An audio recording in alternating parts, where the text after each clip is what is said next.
Hello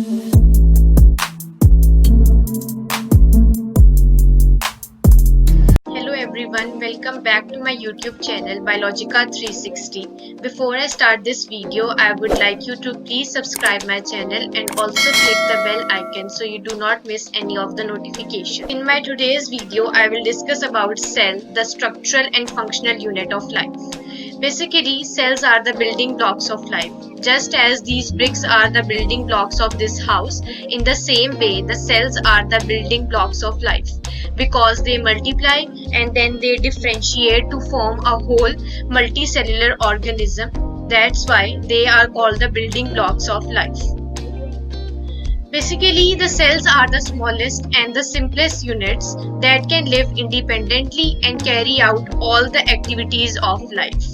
From this, now we know cells have two characteristics. Firstly, they can live independently, and secondly, they can carry out all the activities of life.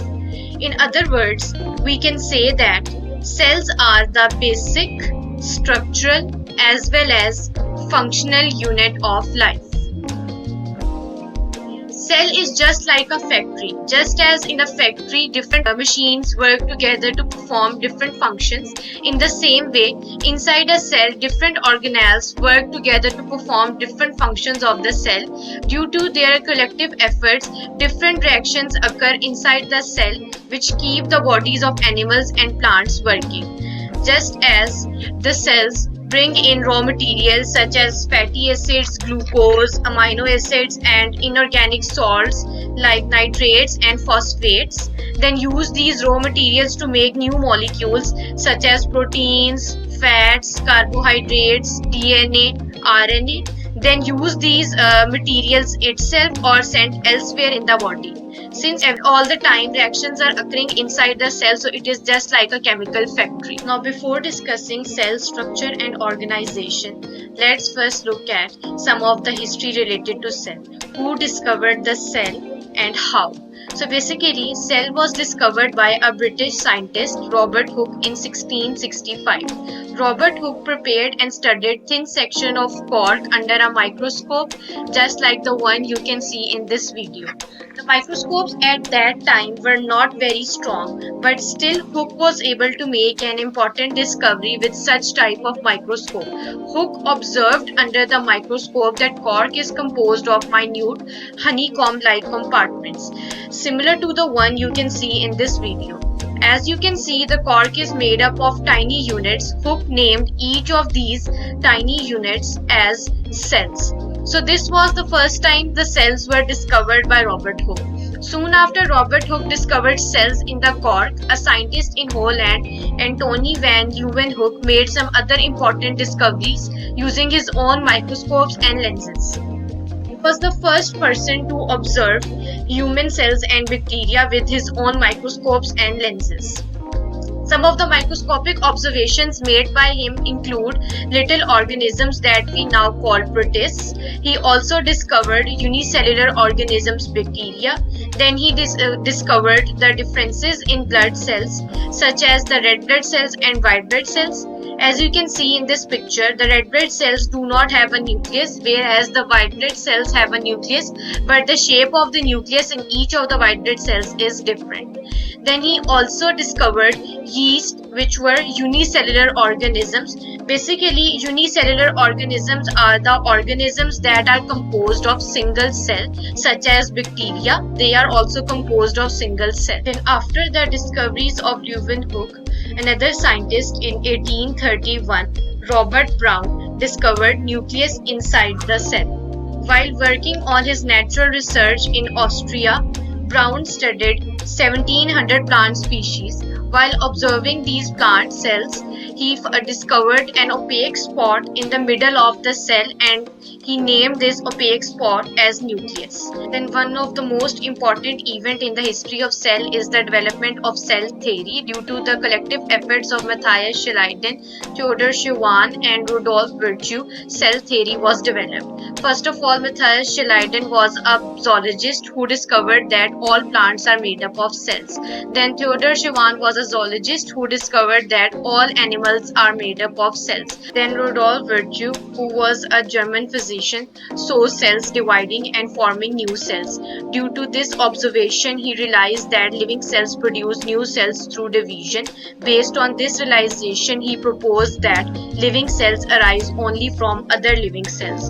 So the idea of all the three scientists, Schwann, Schleiden and Virchow, collectively came to know as the cell theory, which is one of the most fundamental theories unifying all of the biology. Cell theory describes cells and how cells operate. The cell theory states that all organisms are composed of one or more cells, whether they are unicellular organisms like bacteria or multicellular organisms like plants or animals. All of them are composed of one or more cells. The next point in the cell theory is that all cells arise from pre-existing cells. By the process of divisions, the cell divide and then they produce new cells. Then the next point is that the cell is the basic structural as well as functional unit for all organisms. Now cells are the structural unit because each and every organisms are made up of cells. Then they are also the functional units because in each and every organism, all of the functions taking place are performed by the cells. So that's why cells are the basic structural as well as functional unit of all unicellular and multicellular organism. The next is the cell structure and organization. All the cells consist of a mass of living matter called the protoplasm. The protoplasm is derived from two Greek words. The first is the protos and the second is the plasm. The word protos means first and the plasm means form.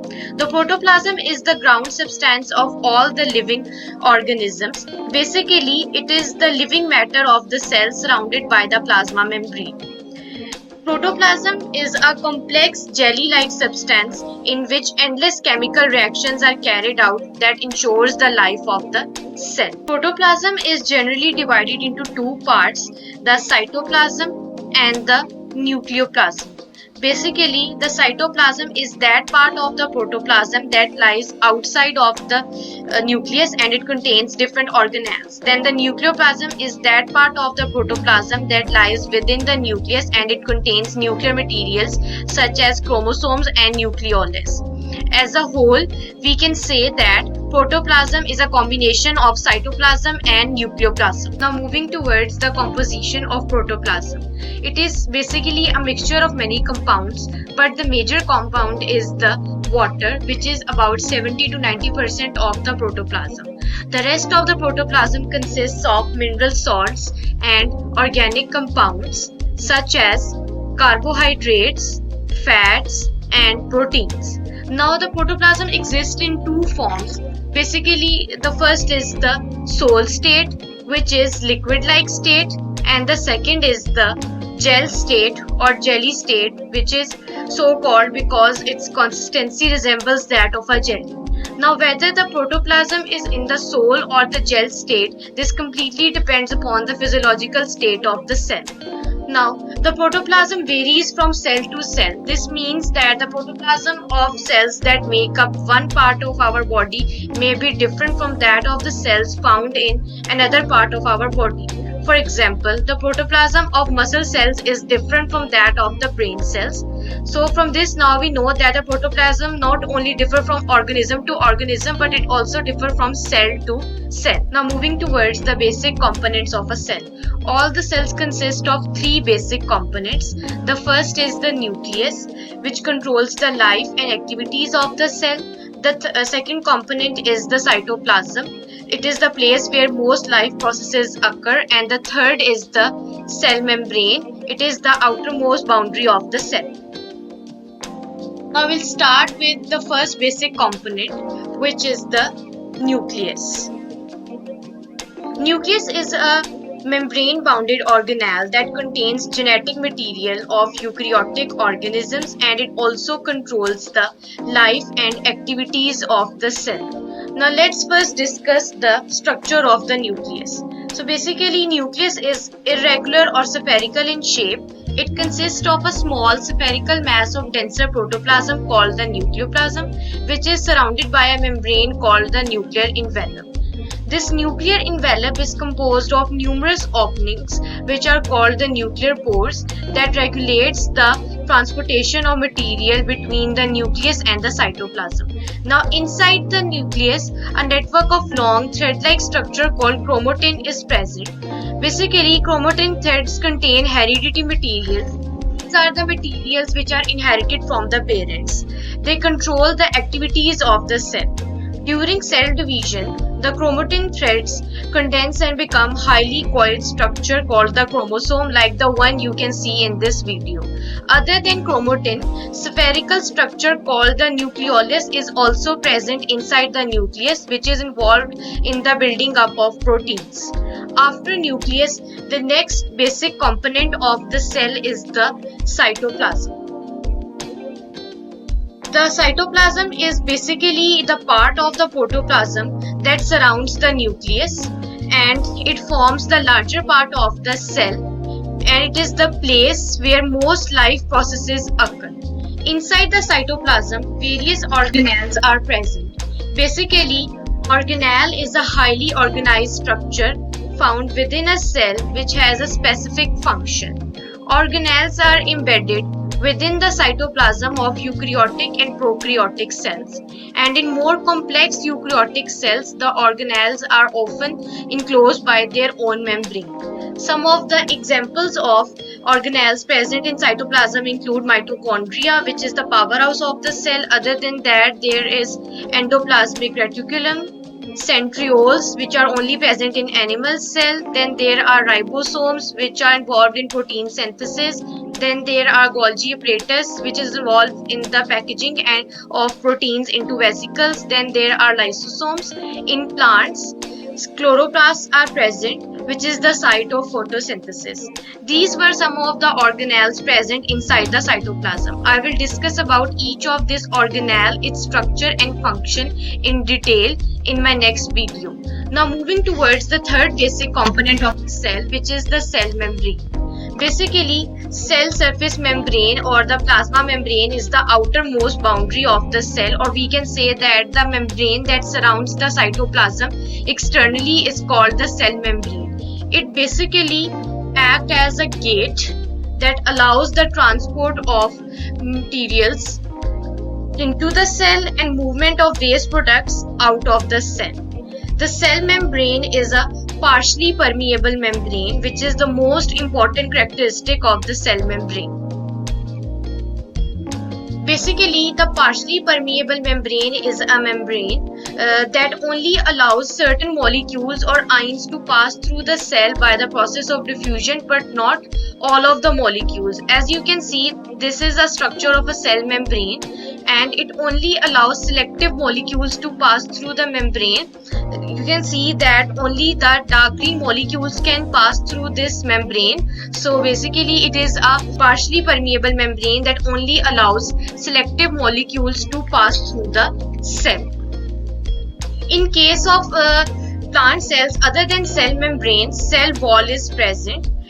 Basically, in plants, the whole cell is enclosed by the cell wall. The cell wall is made up of cellulose, and its main function is to provide support and protection to the cell from any injury.